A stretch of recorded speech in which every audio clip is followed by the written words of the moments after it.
नमो भगवते वासुदेवाय। ओम नमो भगवते वासुदेवाय। ओम नमो भगवते वासुदेवाय।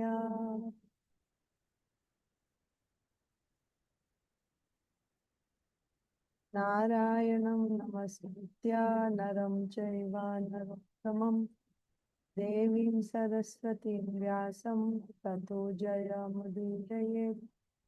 नष्टप्रायेषु भद्रेषु नित्यं भागवत सेवया भगवत्युत्तमश्लोके भक्तिर्भवति नैष्टिकी। नमो विष्णुपादाय कृष्णप्रेष्ठाय भूतले श्रीमते भक्तिवेदान्ता स्वामिनिति नामिने। नमस्ते सारस्वते देवे गौरवाणी प्रचारिणे निर्विशेषा शून्यवादी पाश्चात्यदेशतारिणे। ओम अज्ञानतिमिरान्धस्य ज्ञानाञ्जनशलाकया चक्षुरुन्मीलितं येन तस्मै श्रीगुरवे नमः।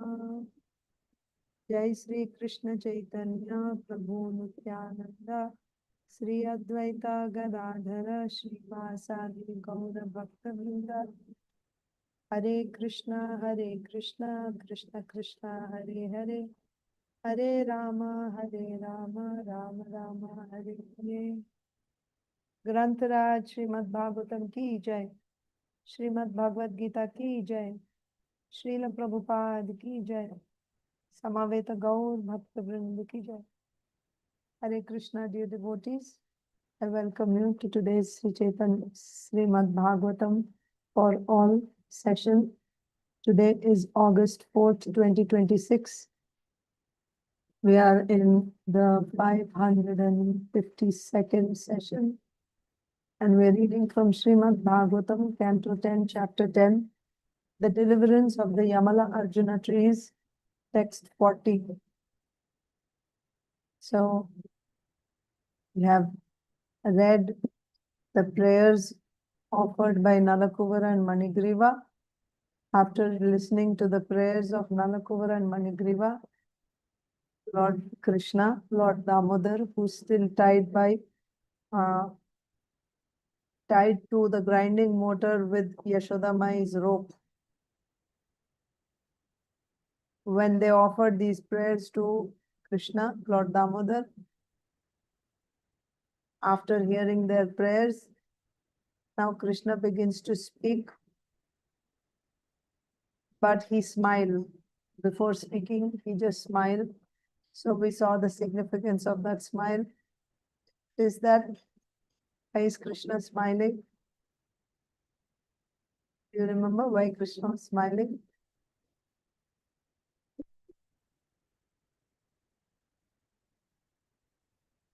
No, don't remember.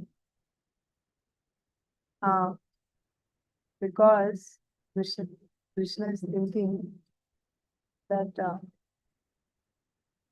Nalakuvara and Manigriva being bound by Maya are offering prayers to Krishna to be relieved from that bondage, from this material existence. And who are they praying to? They are praying to Krishna, who is himself bound by Yashoda Mai's rope, and who is again and again chastised by the gopis. But what is Krishna's feeling? He is very happy to be in that bondage. He is not thinking of, because Nalakuvara, Manigriva, they actually, what were they saying? They were asking for permission to leave. And so that was the last thing they said, please give us permission to leave. So at that time, Krishna simply smiled, and now he's going to speak. What he's going to speak, we will see. We may be able to just conclude this chapter today. And this chapter means this whole section of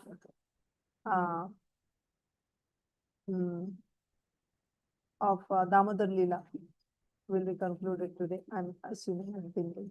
Let us see. But here, so Krishna, why Krishna was smiling? Because he's in bondage, being tied by the love of Yashoda Mai.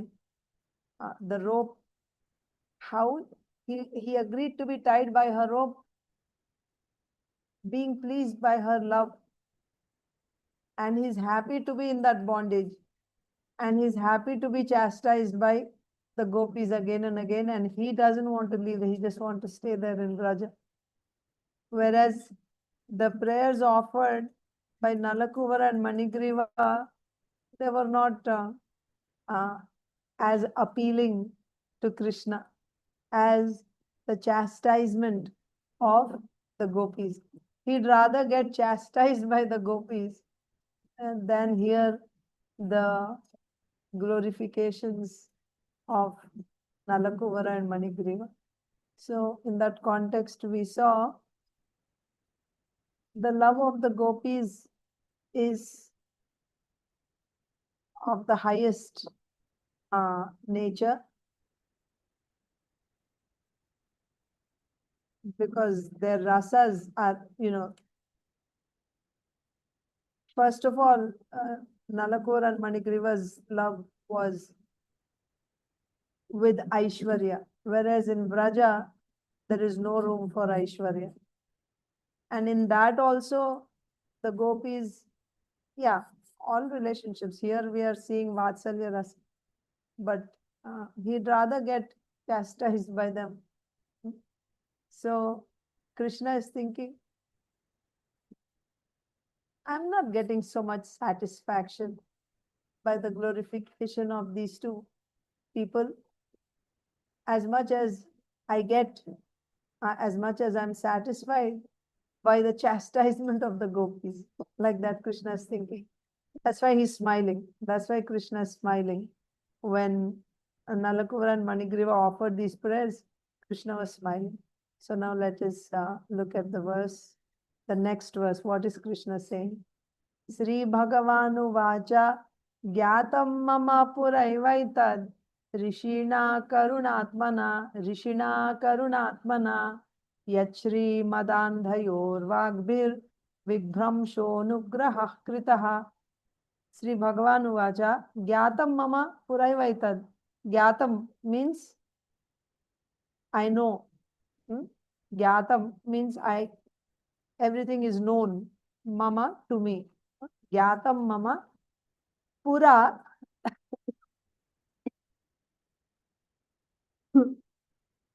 Pura means past. Pura eva etad. Etad means this incident. This incident is already known to me before itself.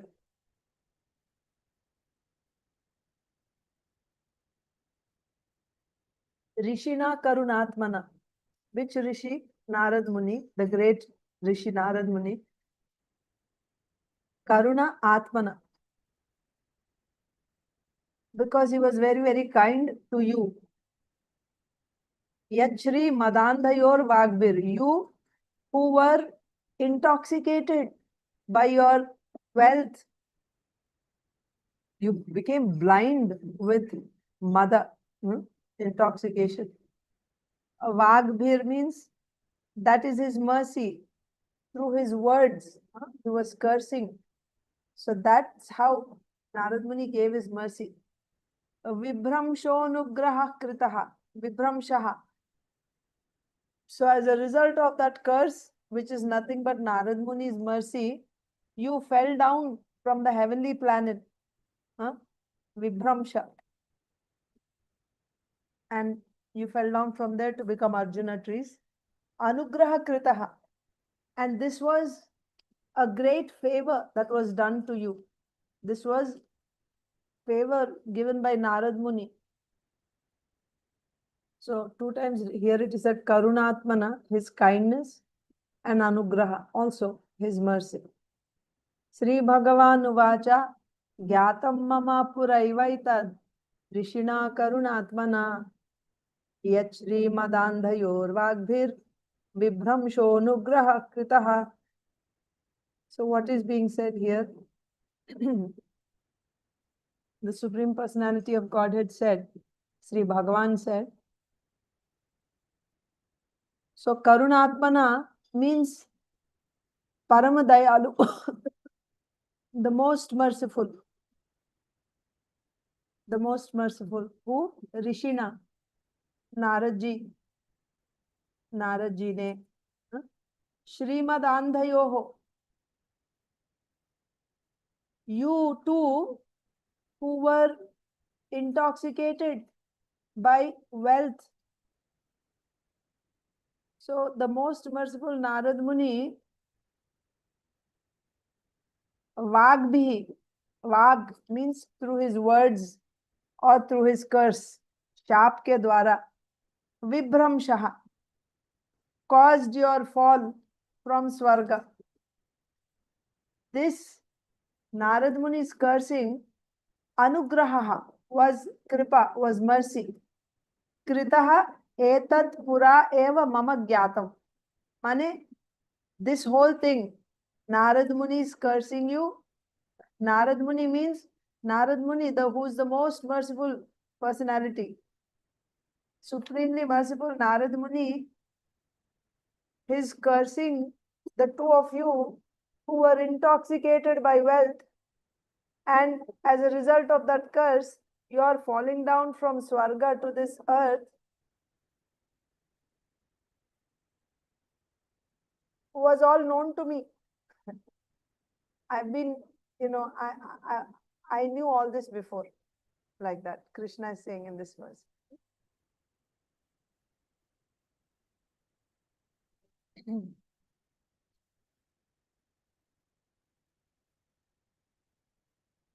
Okay, so Srila Vishwanath Chakravarti Thakur is saying, परम दयालु देवर्षि श्री नारद ने अभिशाप के द्वारा सौंदर्य तथा ऐश्वर्य से भ्रष्ट कराकर तुम लोगों पर परम अनुग्रह ही किया है. So this is only Narad Muni's mercy. That's what Srila Vishwanath Chakravarti Thakur is saying. That means Narad Muni is cursing you, and as a result of that curse, you are falling down to the earth. This is nothing but Narad Muni's mercy on you. Translation and purport by Srila Prabhupada. Translation. The Supreme Personality of Godhead said, the great saint Narad Muni is very merciful. By his curse, he showed the greatest favor to both of you, who were mad after material opulence, and who had thus become blind. Although you fell from the higher planet Swargaloka and became trees, you were most favored by him. I knew of all these incidents from the very beginning. I'll read that again. The Supreme Personality of Godhead said, the great saint Narad Muni is very merciful, Parama Dayalu. What was the line there? Karunatmana, Karunatmana. He is the most merciful. He is very merciful. By his curse, he showed the greatest favor to both of you. So that Anugraha means favor. By his curse, Vagbhihi, he showed the greatest favor. Greatest favor means Anugraha to both of you who were mad after material opulence and who had thus become blind. So, Yach Shri Madandhayor Vagbhir Vibhramsha. Madandhayor Vagbhir. So, this is his mercy only. He showed his mercy to you who were intoxicated by wealth and who were blind. Although you fell from the higher planet Swargaloka and became trees, you were most favored by him. I knew of all these incidents from the very beginning. Purport. It is now confirmed by the Supreme Personality of Godhead that the curse of a devotee is also to be regarded as mercy. That's the point. Anyway, if you get, of course, not that you offend the devotee intentionally, that's not good, but it is completely the devotee's free will.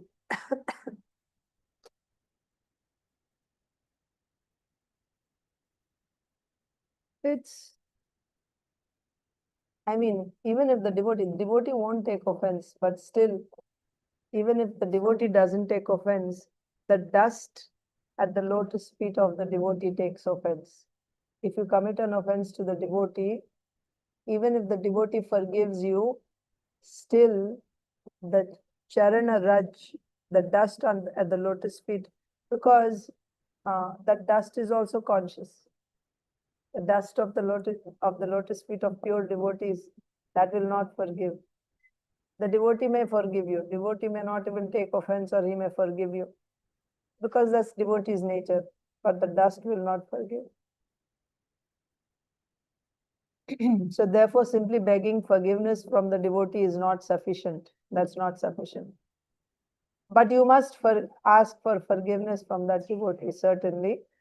But that's not enough. That is there, and also what's the very first offense to the holy name? Offense to the devotee.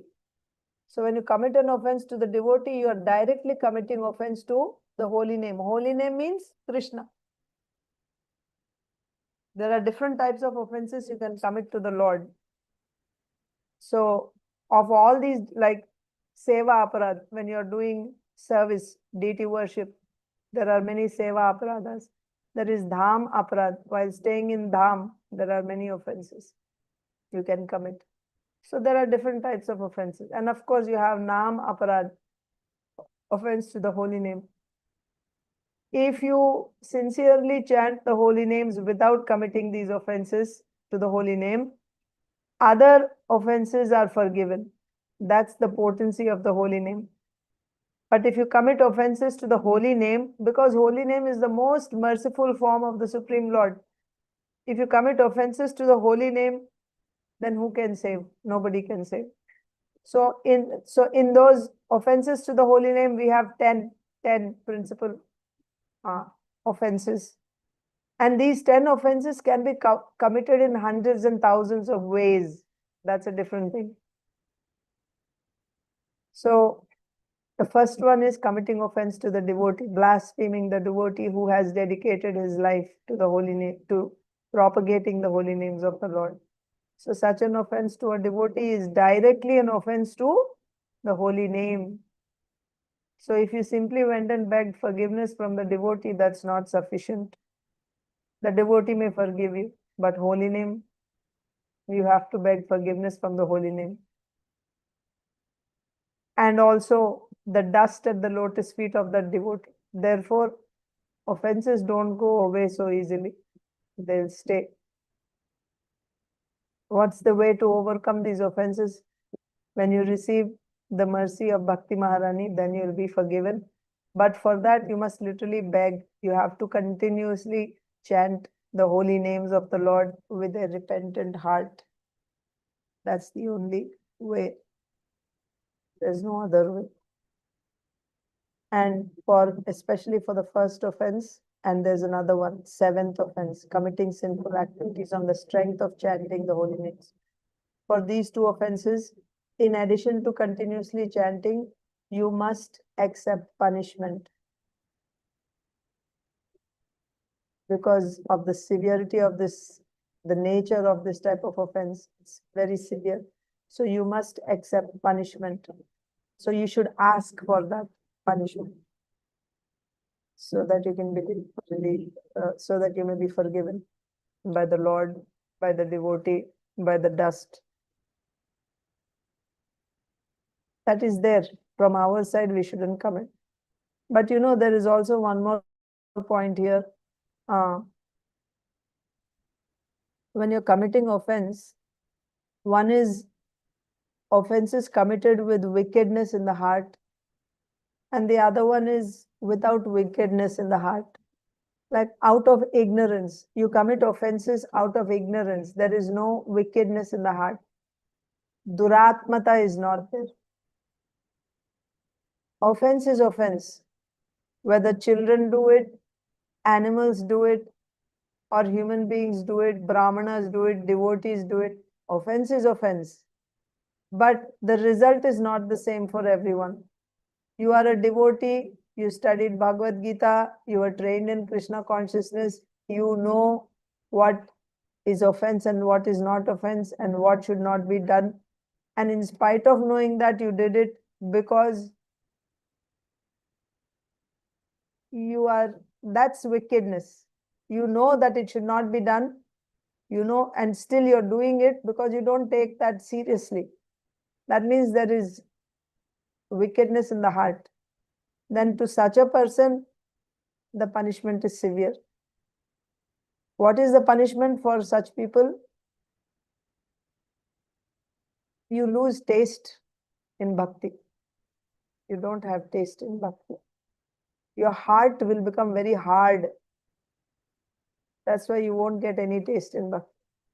There are actually 5 consequences. Kutilata, Ashraddha, Bhakti Nishtachava, Kvastvantara, Abhiniveshaha, Shaitilyam, and Bhakti Krita Ahankara. These are the 5 types.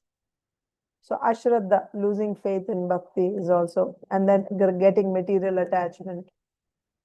And as a result of that, you give up bhakti and you run after that material attachment, like that. So there are these consequences when there is wickedness in the heart, when you're committing these offenses. But when there is no wickedness, out of ignorance it is done, still it is an offense and you will get a reaction, but it won't be so severe. It won't be so severe. Because bhakti is a conscious person. Bhakti is Krishna's internal potency, the condensed form of internal potency. So she sees, and the punishment is given according to our condition, our consciousness. If we are wicked, then yeah, we will get punishment. Like punishment means we lose taste in bhakti. We will not appreciate devotee association, like that. But if there is, just like the rat story you heard in Kartik month, you show lamps in the month of Kartik. So the lamp was kept in the deity room and the doors were closed. The pujari left the lamp on and he went after giving rest to the deities. The rat came inside, it saw the lamp, and then it wanted to eat the ghee lamp. So it wanted to eat the ghee. So it just took that ghee wick in order to eat ghee, it took the ghee wick in its mouth, but it was burning. There was fire in the lamp. So that fire was burning its mouth. So because of the heat, it started jumping up and down, the rat, with that fire in its mouth. So that fire, the rat, so what was the offense there? The offense was, it's eating the lamp which is offered to the Lord, ghee which is meant for the Lord, it's eating. That's an offense. But did the rat know that this is a deity and this is an offense? Didn't know. But offense happened. So punishment it will get. But still, it won't be severe punishment. It won't be severe punishment for them. It is, it is forgiven easily. Because it didn't know. That means it doesn't have that wickedness. But still it is an offense. Offense is an offense. So anyway, that rat dies. But it gets the credit of showing ghee lamp to the deity in the month of Kartik. And as a result of that, after dying, giving up that rat body, the rat became a queen. Because of showing lamp to the deity in Kartik, it became a queen. And then when she became a queen, she performed more bhakti, and by that, the next life, she went back to Vaikuntha. So here the point is, Srila Prabhupada is saying, or Krishna is saying, that even Narad Muni's curse is a benediction, it is a mercy. The curse of a devotee is also to be regarded as mercy. So, as Krishna, God is all good, a Vaishnava is also all good. Whatever he does is good for everyone. This is explained in the following verse. So, on the point that the curse of a devotee is also to be regarded as mercy, then the next, so what I was explaining to you was that the devotee, normally he won't take offense. He won't curse or take offense. A devotee doesn't take. But still, even if the devotee himself didn't take offense, the Lord will take offense and the dust at the lotus feet of the devotee will take offense. So on that point, I explained all that. But here, coming to our context, then why Narad Muni cursed? If Narad Muni doesn't take offense, why? Because he wanted to give mercy. We saw that already, remember? Narad Muni was thinking the only way to, because he wanted to give them mercy. What is the mercy he wanted to give? He wanted to give them bhakti. He wanted to give them audience of Krishna. But their offense was stopping them. So to overcome that offense, he cursed them. As a result of that curse, now that offense will be finished and then they will be able to take advantage of his mercy. What is that mercy? He wanted to give them bhakti. So Narad Muni's cursing was actually his mercy. He wanted them to taste bhakti. So there's no question of a devotee actually taking offense. Even if there is a curse, that is his mercy only. Whatever it may look like on the spot. Right? Narad Muni cursing them to fall down from Swarga and become trees for 36,000 years. Right? That is why you have to hear these pastimes, these stories. You should hear from pure devotees. You should not hear these stories or watch them from some movies or from some,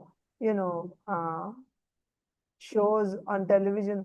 Because the person who is making it, he will put his consciousness there. He will show Narad Muni like some, ordinary human being who gets angry and then out of anger he's cursing. That's the impression you will get. It's not like that. What was actually going on in Narad Muni's heart here? Sukadev Goswami is showing us. So therefore you should hear them. Otherwise it's like drinking milk which is touched by the lips of a serpent.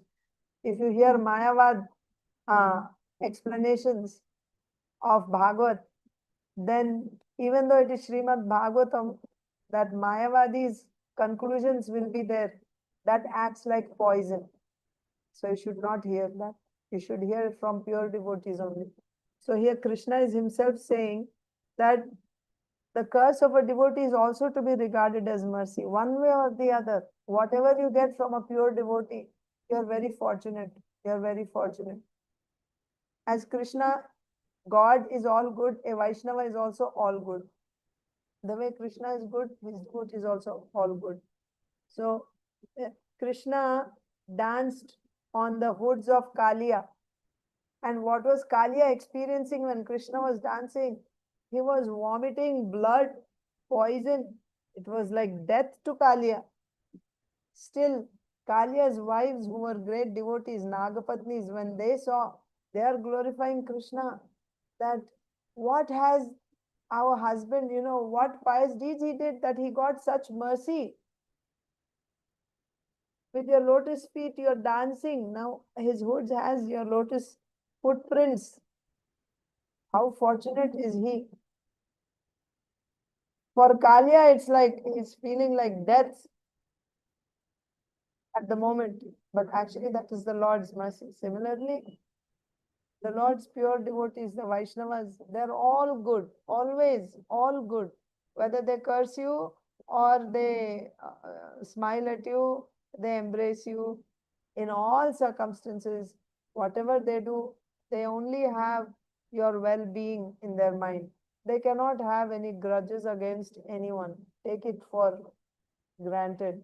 A pure Vaishnava cannot have any anger or grudge towards anyone.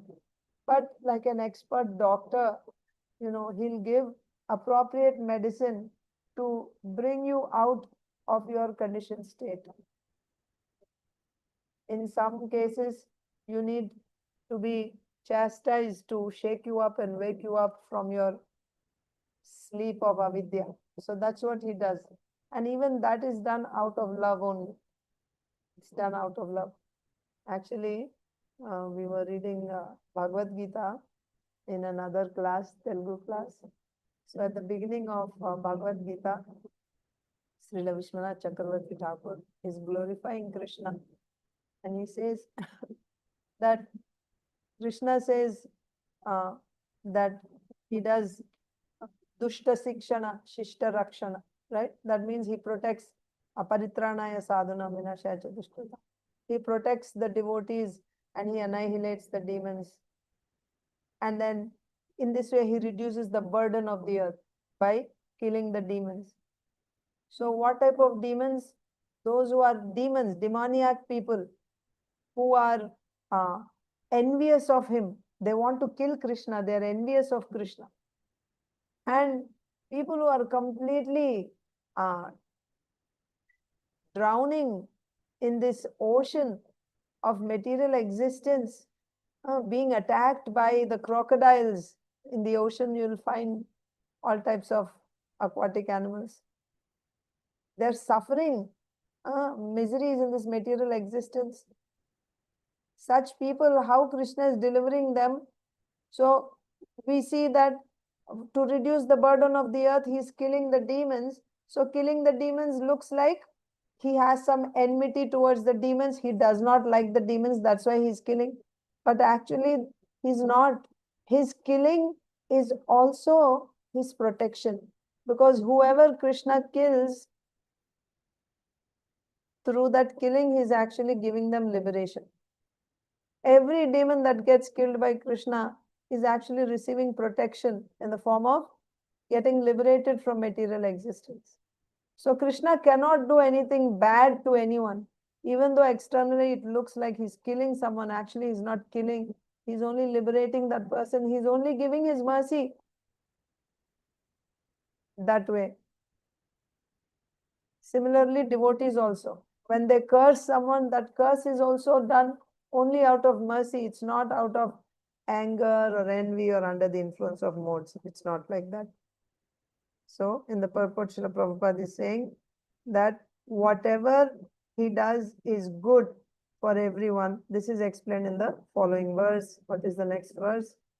SADHUNAM samachittanam sutaram matkritatmanam darshanano bhaved bandha pumsokshno savituryatha. So now that point is being explained. Which point?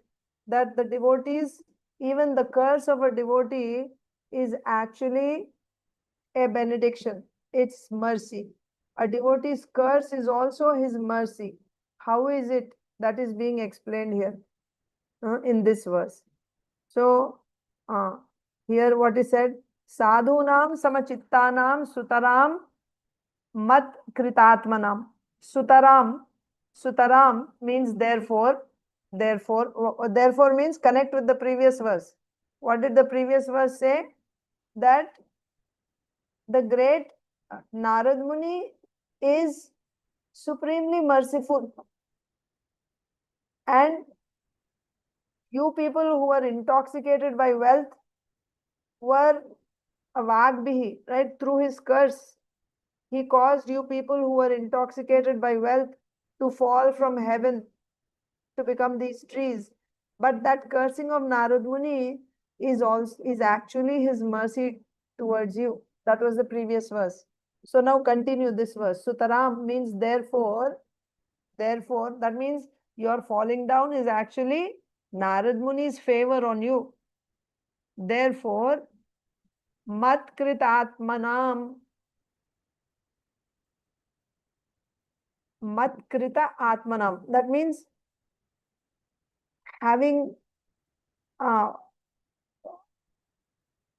being fully absorbed in me. That means being attached to me. Krishna is saying samachittanam. Samachittanam means equal vision. So they see everyone with an equal vision. Sarvatra tulya darshi. Tulya darshi means equal vision. Samachittanam. Who are they? Sadhunam. The great devotees. Such devotees. Which devotees? Like Narad Muni, for example, who are samachittanam. Darshanat is said. Third line. Darshanano is said. Na? So darshanat means simply by their darshan. Keval unke sakshatkar se, simply by getting their darshan. Suvitaha. So that means if you simply get darshan of sadhus, what type of sadhus?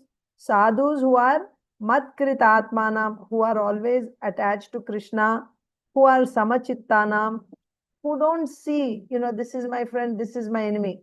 They see everyone equally. Such sadhus, if you get even darshan of such sadhus who are attached to Krishna and who have equal vision, simply by getting darshan of their of such sadhus, what will happen? Your samsara bandhan, your bondage to this material existence will end. Simply by getting darshan of such sadhus, your bondage to this material world, that means this samsara tree in which you are now, that will be destroyed permanently. Your bondage, your material bondage will end simply by getting darshan of such sadhus. How? Analogy is given. Savituhu yatha. Savita means sun. Simply by getting darshan of sun, akshnauhu means eyes. Pumsokshnau means people's eyes. Pumsokshnau savitur yatha.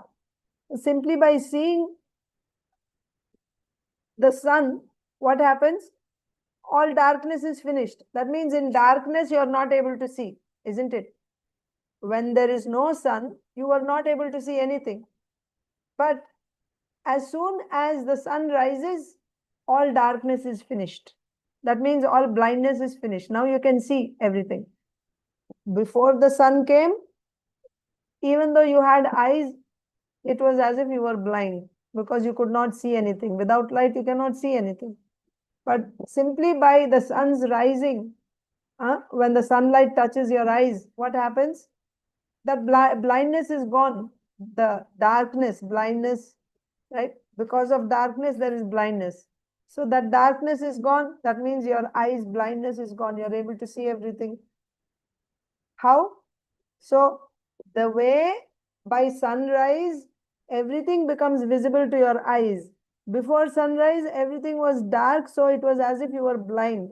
But when the sun rises, simply by the sakshatkar of sun, by sunlight, your darkness of the eyes is removed. In the same way, simply by the darshan of a sadhu who is attached to Krishna all the time, engaged in devotional service to Krishna, and who has an equal vision towards everyone, simply by the darshan of such sadhu, your samsara bandhanam is finished.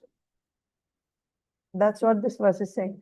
SADHUNAM samachittanam sutaram. Sutaram means therefore, continuing from previous verse.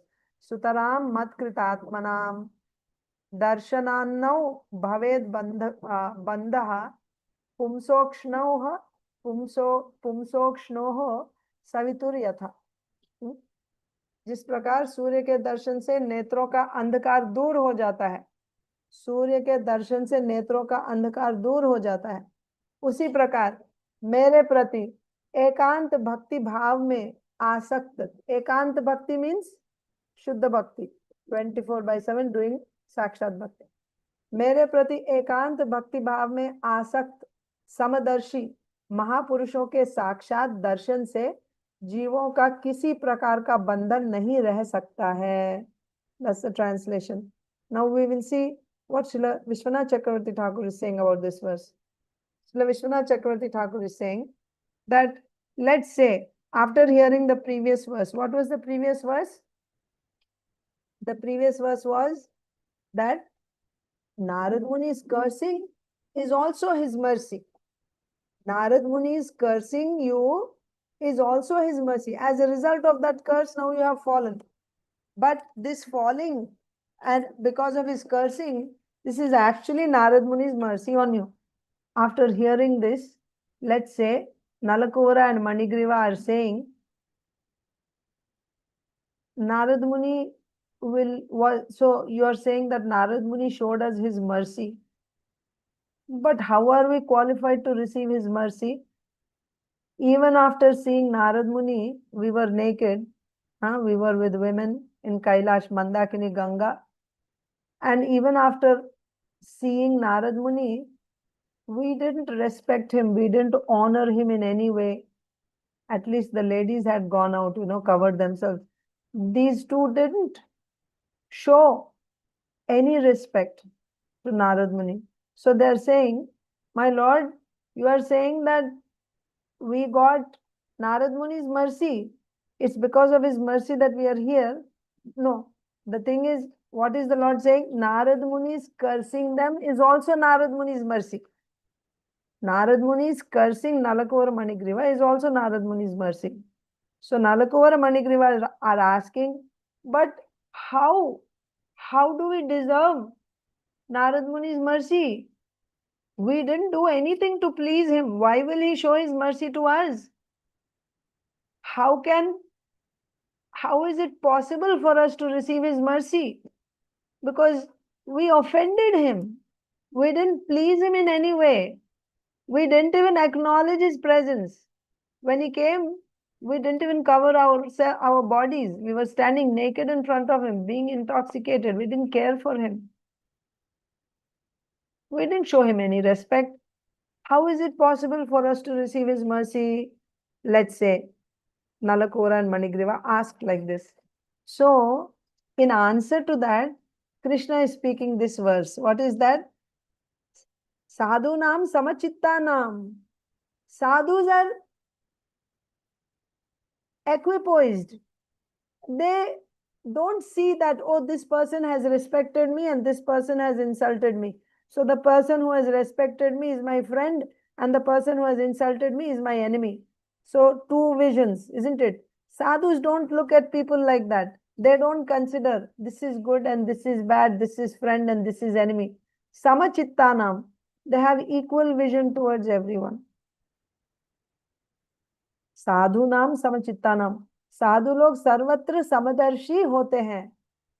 They're at all times, in all places, sadhus have equal vision. So if you have this, question, how to recognize a sadhu, you can pick up these qualities, right? Pick up meaning you can, actually, really, we don't have to judge anyone.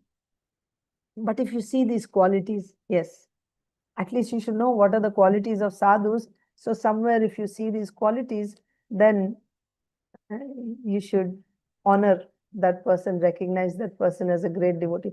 Not that when you see devotees, you start scrutinizing them with a magnifying lens. Does this person have this quality? Does this person have that quality? And this, oh, is not a sadhu. No. It's not about judging anyone.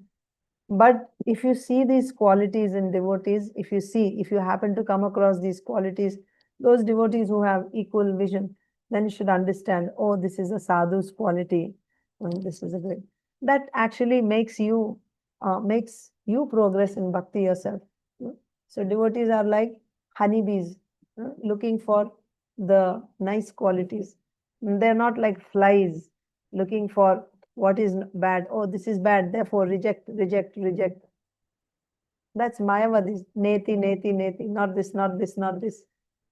It's not like that. So, of course, it's not that you just blindly. That's why Shastra is essential. When you study Shastra, you will understand, what is what is bhakti and what is not bhakti. You have to know both, isn't it? So our goal is Shuddha Bhakti.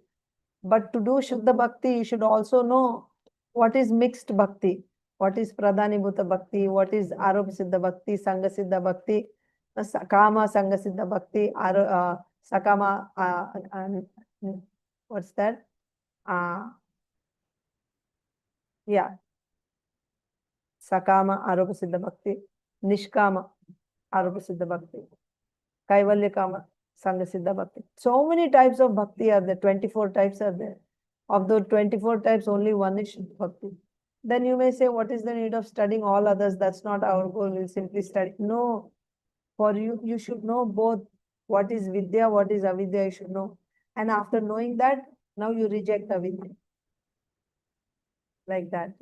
That's the way. Otherwise, if you don't know what is not pure devotion, then everything appears to be pure devotion. That means there is no discrimination. You will not be able to discriminate between who is a pure devotee and who is not doing pure devotional service. You may say, so what's the need to discriminate between who's a... Arey, pure devotee means that person deserves much more respect. Your pure devotee, you should worship that person. You should surrender. We should worship a pure devotee. But you don't act like that with a mixed devotee, not necessary. No. For mixed devotee, or what to speak of, even, others are also, even karmis are also doing some bhakti. Karmis are also doing some bhakti for the sake of the result. They want material result. So you give them the respect that they are due accordingly. That is actually fineness. Even when in devotees also, Uttama Bhakta, Madhyama Bhakta and Kanishta Bhakta, you don't treat all of them equally. You don't think that, oh, you're so wonderful, you don't see any difference. That's Uttama Bhakta's quality, because Uttama Bhakta is seeing Krishna everywhere. And he's seeing everyone is Uttama Bhakta. But actually he's seeing the love that he has for Krishna in his heart, he's seeing in everyone. So he's not discriminating. We cannot artificially imitate that and say that, oh, we don't see any difference, for us everyone is equal. Srila Gaur Kishore Das Babaji Maharaj would eat mitti, dirt, the soil, Ganga water, the dirt there, he would just eat that. Will you do that? Can I do that? We won't do that. So why artificially pretend like that? No need. We don't have to do that. So give them the respect that they deserve. So for you to do that, you have to have knowledge of who is who, what is what. Not with the sense of, offending someone or judging someone. No, you're not judging anyone. That's not the point. But if someone is a Mahabhagavat, and if you put him with everyone else, karmis, Mahabhagavats, and you're treating them the same way, that is an offense. Mahabhagavat should be treated like a Mahabhagavat. Now then, for you to treat the Mahabhagavat properly, first you should know what are the qualities of a Mahabhagavat. You should understand. So here one quality said, CITTANAM, equal vision, right? He sees everyone. He doesn't see anyone as, this is my friend, this is insider, that is outsider. He will not have that vision. CITTANAM, that's one quality. So why is Krishna saying this? SADHUNAM CITTANAM. Because NALAKUVARA and MANIGRIVA, so Srila Vishwanath Chakravarti Thakur's style of explanation. So NALAKUVARA MANIGRIVA said, you're saying this is Narad Muni's mercy, but how is it possible for us to receive Narad Muni's mercy? We didn't do anything for him. So then Bhagavan is saying, no, sadhus have equal vision. You don't have to do anything for them to receive their mercy. They don't care for their respect, honor or dishonor. They never become disturbed whether someone is honoring them. They don't become overjoyed because people are honoring them, or they don't become disturbed because people are dishonoring them. No. Sadhu vichalit nahi hote.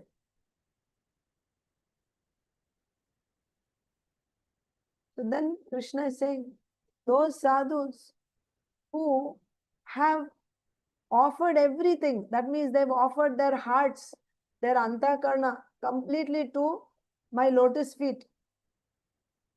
Simply by getting darshan of such sadhus, simply by their darshan, a conditioned soul's bondage in this material world is destroyed. How? The way, simply by the darshan of the sun, the blindness of the eyes is removed. Immediately eyes are able to see everything. But there is one problem here. What if a person is blind? A person is actually blind. Not that, it was pitch dark, so he's not able to see. He's actually blind. Then when the sun rises, is he able to see things? Is his blindness gone with sunrise? No. because he's actually blind. So that case we have to consider. Those who are not blind, for them, as soon as the sun rises, as soon as their eyes touch the sunlight, then the blindness of the eyes is over. Now they're able to see everything. So this is the case for those conditioned souls who simply by getting the darshan of a pure devotee, their material bondage is finished. However, there is one special case.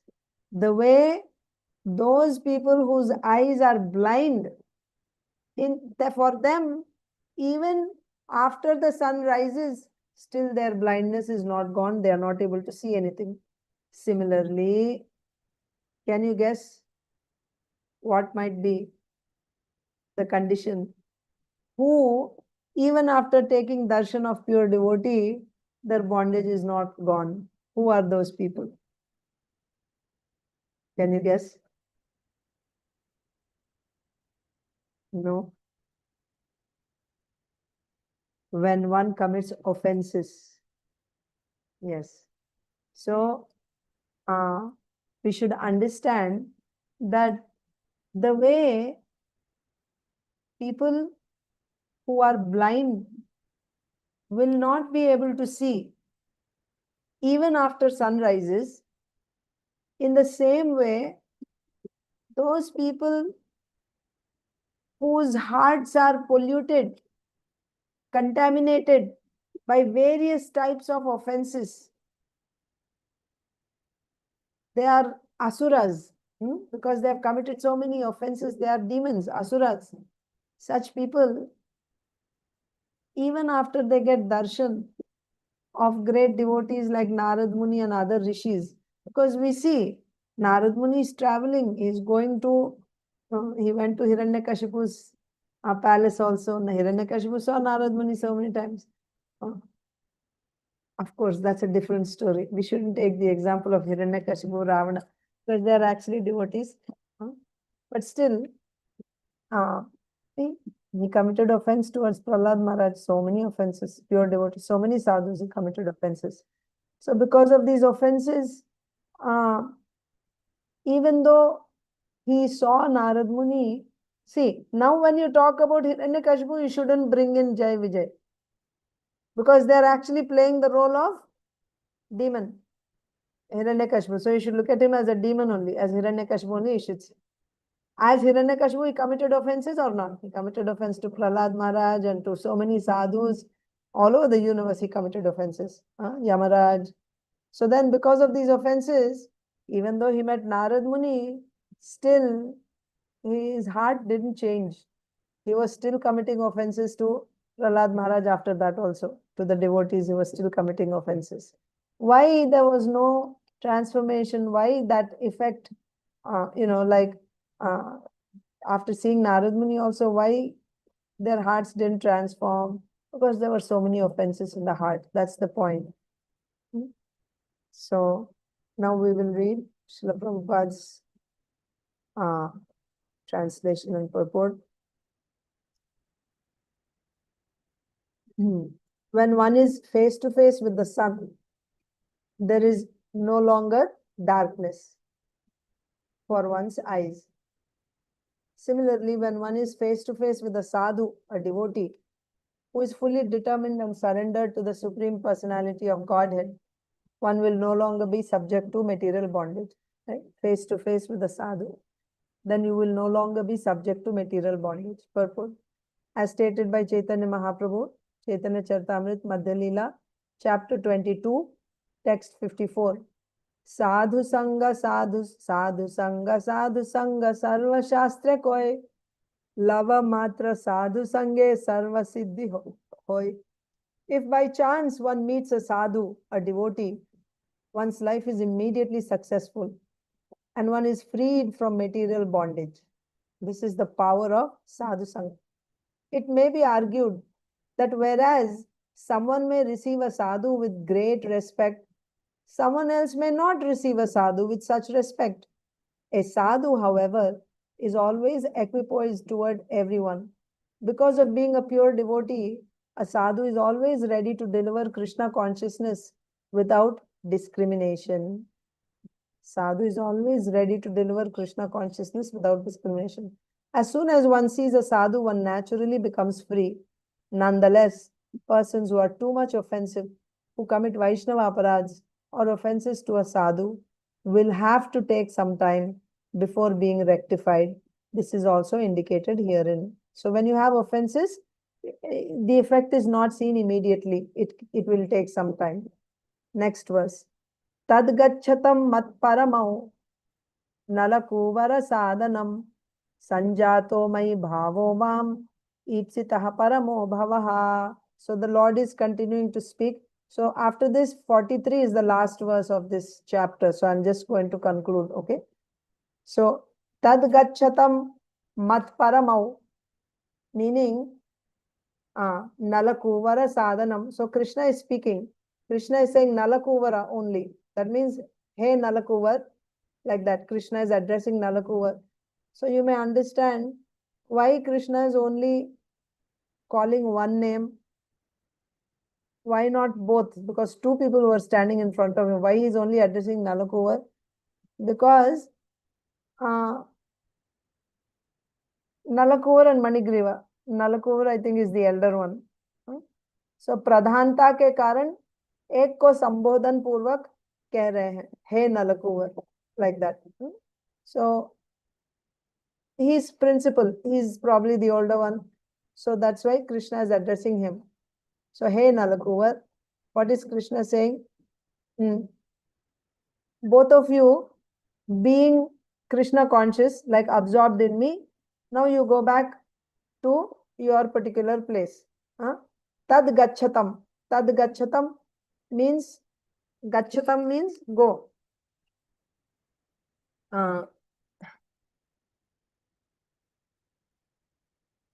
Tat means isliye, therefore. Mat tad gachatam mat paramau nalakuvara sadhanam. That means sadhanam gachatam. Sadhanam gachatam. That means sadhanam is your abode. Your abode. So nalakuvara gachatam sadhanam. Or sadhanam gachatam. Go to your abode. You go to your abode. Isliye why? Again you have to connect with previous. Simply by darshan of sadhu, all your bondage is removed. So you got darshan of Narad Muni, isn't it?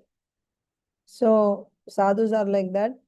And it is Narad Muni's mercy only that you fell down here. You got all purified. So isliye, now you can go back. Because they had asked, give us permission, we want to leave, they said.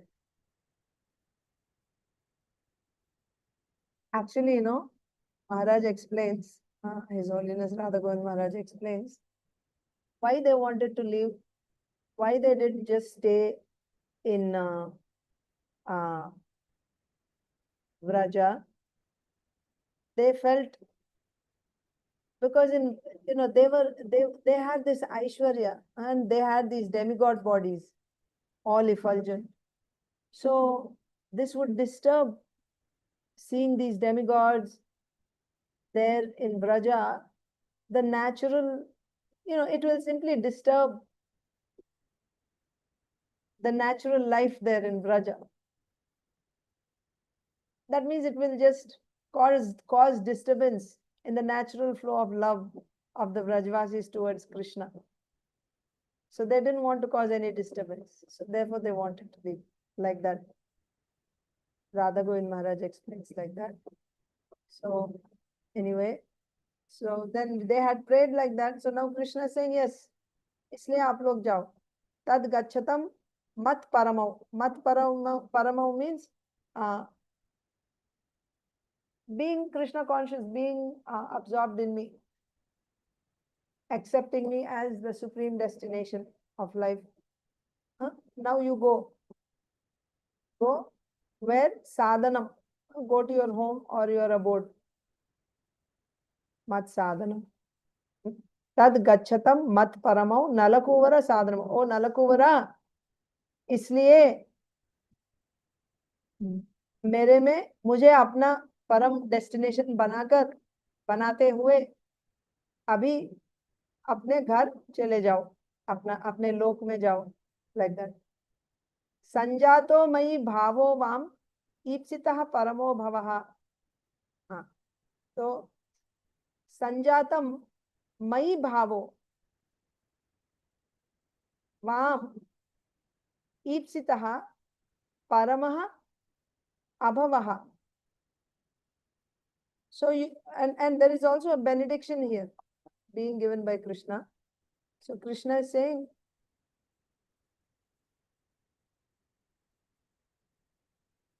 so actually what Krishna is saying is that in your hearts, in both of your hearts, that which is most desired, what is it? Supremely desired, bhakti bhav, that ecstasy of bhakti, that has sprouted in your hearts already. That means you received that bhakti ankuram, you received that bhakti seed, bhakti lata bij, and it has sprouted in your hearts already. As a result of that, you will never have to come back to this samsara again, this material existence. Hare Krishna Mataji. Sure. So you will never have to return to this material existence as a result of that. So, हे नलकुवर, मेरे परायण तुम दोनों अब अपने स्थान पर चले जाओ। तुम दोनों के हृदय में मेरे प्रति परम वांछित और अभीष्ट भक्ति भाव का अंकुर उत्पन्न हो गया है, जिसके फलस्वरूप तुम्हें कभी भी संसार दशा प्राप्त नहीं होगी। So, what Krishna is saying is, मैं ही एकमात्र परम सेव्य हूं। I am the only worshipable object, supremely worshipable object.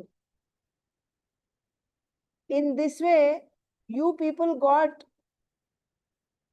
transcendental devotional service towards me. That means you got this firm faith, Dhrida Shraddha, that I am the only worshipable object. You got this type of faith, this type of bhakti towards me. Now, remembering me, meditating on me, you can return to your particular abodes. And in the shloka, abhava is said, right? The last, parama abhava. Abhava means what? Bhava means material existence. You say bhava sagar, ocean of material existence, bhava. Abhava means opposite of material existence. By getting that bhakti bhav, this material bondage is destroyed. And in your hearts, that supreme bhakti that has sprouted already. So therefore, you will not have any material bondage anymore, like that. Now let's read Srila Prabhupada's translation and purport. Tad gachatam mat paramau nalakuvara sadhanam sanjato mai bhavo vam. Matlab, in your hearts, this bhava for me has sprouted already. And this is most aspired. What is the word that you say? Coveted? Somebody who, like that which is, everyone wants something. What do you call that? Most desired object by everyone, like that. So that paramo, that supremely desired object, you already have it now. So as a result of that, you will not have any more material existence. O Nalakuvara and Manigriva, now you may both return home. Since you desire to be always absorbed in my devotional service, your desire to develop love and affection for me will be fulfilled. And now you will never fall from that platform. Purport. The highest perfection of life is to come to the platform of devotional service and always engage in devotional activities. Understanding this, Nalakuvara and Manigriva desired to attain that platform, and the Supreme Personality of Godhead blessed them with the fulfillment of their transcendental desire. So that was their desire.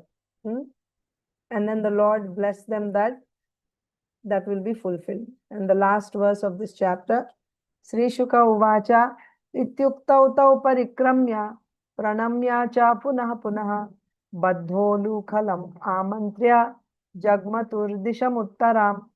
Sri Shuka uvāca ityuktau tau parikramya pranamya cha punah punah baddho lukhalam amantrya jagmaturdisham uttaram.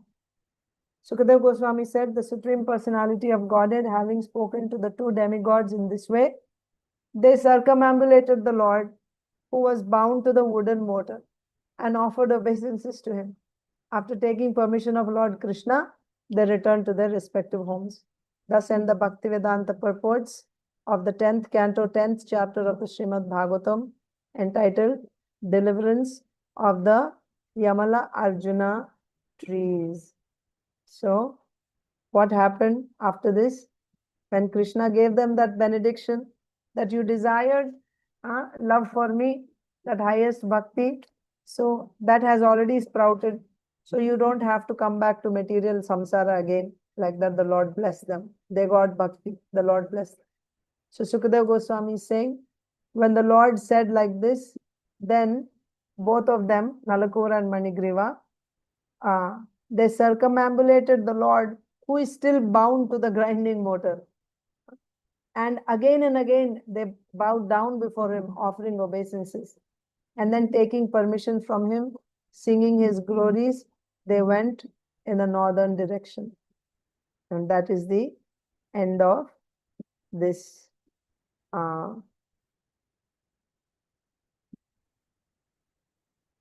chapter, the deliverance of Nalakuvara and Manigriva, and it is also the end of this Upakhyanam of Damodar Lila. So Damodar Lila we read in 2 chapters of the 10th canto, chapter 9 and chapter 10.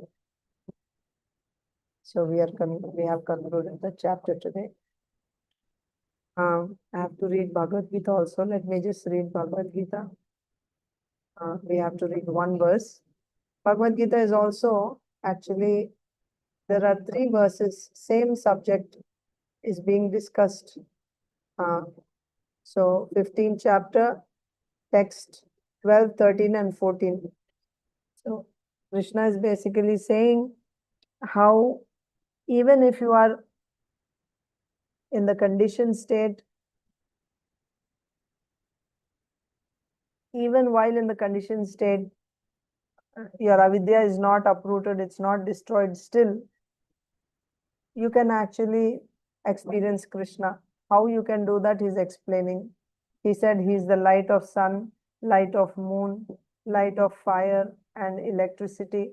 Without these, nobody can even live. So we are using these things every day. So when we use these things, if we see that this is coming directly from Krishna, this is Krishna's energy, then that's the beginning of our Krishna consciousness. Then the previous verse, 13th verse said that Krishna is entering the planet and keeping them in their orbits. And also, because of him, everything is, we are able to stand on the earth, right? That's one thing. And the other thing is, in the form of moonlight, moonshine, he is nourishing the medicines, fruits, vegetables. So that nourishment is coming from moonlight. And that potency in moonlight to nourish, to give juice to the fruits, that is Krishna's potency. So now, in the same lines, text 14, Aham Vaishvanaro Bhutva Praninam Deham Ashritaha Pranapana Samayuktaha Pachamyannam Chaturvidham. So now Krishna is saying, I am also Vaishvanara. Vaishvanara means the fire of digestion. Bhutva. That means I become the fire of digestion. Praninam Deham Ashritaha. So of all living entities, all bodies, living bodies. So I am situated in all living bodies as the fire of digestion. Pranapana samayuktaha, prana and apana. So these are the winds, different types of air in the body. Prana is life air, apana. So then samayuktaha, he is balancing these airs in the body. So outgoing air and downgoing air. So he is balancing this air. Pachamyanam chaturvidam. And he is, as the fire of digestion, he is digesting the 4 types of foods that we eat. Okay. So the connection here from the previous verse is, so previous verse he said, in the form of moon, so the potency in moon, which is nourishing fruits, making them juicy, that potency is his, Krishna said. So whatever foods are produced, that's the foods, fruits, etc. The foods are produced by the Lord's energy. And when we eat that, it is the Lord's energy which is digesting also that fruit. First of all, the fruits are produced for sunlight, moonlight, all that is me only, he said. Then he's holding everything. The trees are able to stand in their place because of his entering into the earth. His energy, he's holding everything. And also through moonshine, he is nourishing the fruits. And then when we eat that fruit, he is only, as the fire of digestion in the stomach, he is digesting that food also. And after digesting, he is controlling, balancing the airs in the body, outgoing air, downgoing air. So, and he's digesting 4 types of food that we eat. Translation and purport by Srila Prabhupada. I am the fire of digestion in the bodies of all living entities. And I join with the air of life, outgoing and incoming, to digest the 4 kinds of food stuff. Purport. According to Ayurvedic Shastra, we understand that there is a fire in the stomach which digests all food sent there. So actually there is fire in the stomach. The fire is the one that is digesting food. When the fire is not blazing, there is no hunger. And when the fire is in order, we become hungry. Sometimes when the fire is not going nicely, treatment is required. In any case, this fire is representative of the Supreme Personality of Godhead. Vedic mantras, Brihad Aranyaka Upanishad 591 also confirm that the Supreme Lord or Brahman is situated in the form of fire. Brahman is situated in the form of fire within the stomach and is digesting all kinds of food stuff. I am Agnir Vaishvanaroyo Yam Antah Purushe Yenedam Annam Pachyate. Therefore, that means as the fire of digestion, the Lord is saying, as a fire of digestion, the Lord is digesting food. Therefore, since he's helping the digestion of all kinds of food stuff, the living entity is not independent in the eating process. See, he is digesting foods of all stuff. I mean, foods of all kinds. Therefore, the living entity is not independent in the eating process. It's not like he is digesting on his own. He is dependent on the Lord. Unless the Supreme Lord helps him in digesting, there is no possibility of eating. He thus produces and digests food stuff. See, he is producing the food stuff and he is digesting the food stuff also. And by his grace, we are enjoying life. In the Vedanta Sutra 1-27, this is also confirmed. Shabdadibhyontaha pratisthanacha. The Lord is situated within sound and within the body, within the air, and even within the stomach as the digestive force. There are 4 kinds of food stuff. Some are drunk, some are chewed, some are licked, and some are sucked. And he is the digestive force for all of them.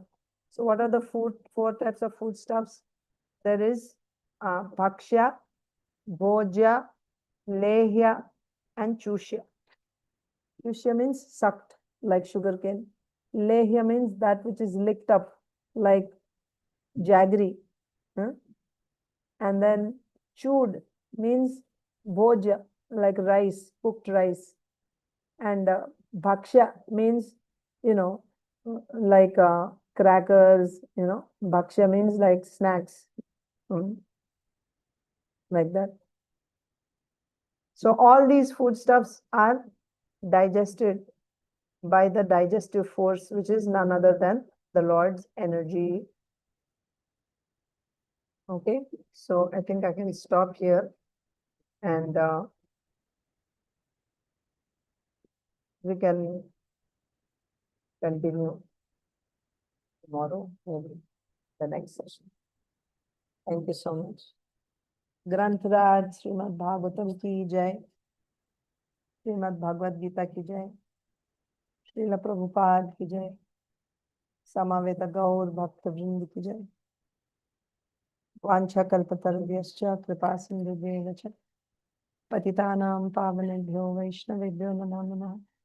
अनंत कोटि वैष्णव की